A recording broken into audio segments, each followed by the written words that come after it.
So we begin tonight at a very familiar spot on the St. Louis riverfront. The Gateway Arch has something of a problem. Figuring out exactly what's causing it involves laboratory analysis, electron microscopes, metallurgy. But before all that could begin, the first challenge was gravity. This wasn't just one of the more unusual sights of the summer of 2014. It was one of the most unusual sights of all time at the Gateway Arch. People climbing down the north leg and getting ready to get what you might have thought was an impossibly close look at the underside. Our safety manager has referred to this project as Mount Everest. Stephen Kelly is with WJE, Wiss, Janney, Elsner and Associates, a Chicago company that brought a team of scientists, engineers, experts, and members of the appropriately named Difficult Access Team. Well, we're building doctors, and we're trying to do what we're doing is we're doing a very careful diagnosis of the building. The arch is recognized for its simple, dramatic design and for the complex engineering involved in its construction. But for all the work that went into this and all the drawings and records that are on file, the Gateway Arch did not come with cleaning instructions. And about 20 years ago, the shiny stainless steel surface began to stain. And the question came up, is this dirt or is this damage? The National Park Service hired these folks to find out. And at this point, we haven't done the analysis to have any firm conclusions, and that those are what we'll be looking at. I am the stainless steel consultant on the project. We've also gotten samples of 5 of the wells to look at their condition. The checkup of the 50-year-old monument began in 2006, and they spent a lot of time inside checking the conditions, condensation, things like that, and to see how the structure was holding up. Pretty well, by the way. It's a very prescriptive process that's looking at the entire arch so that we can preserve it for future generations.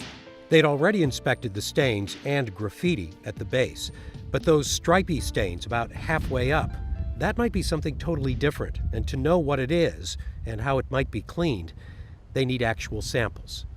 For days, it looked like one of them was about to drop over the edge to do that.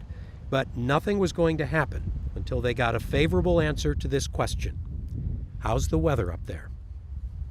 And so we have a weather station at the top of the arch that is giving us real-time information, wind speed, gust speeds, temperature, and we're making decisions based on that information. And then how the wind direction makes a big difference as well. And one day, it wasn't too hot or too cold or too windy, and the Difficult Access Team began the operation they had started planning 2 years before.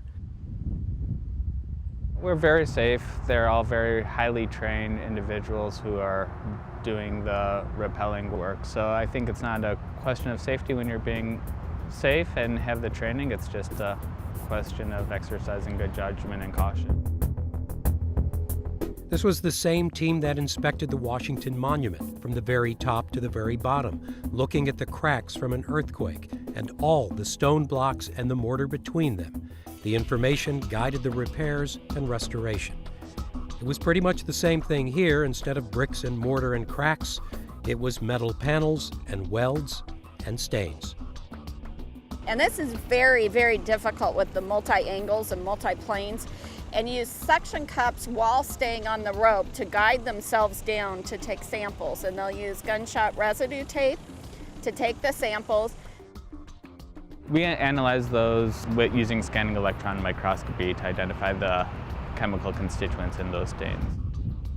The laboratory analysis is still underway, but the Park Service will receive a report, a diagnosis, and recommendations for treatment.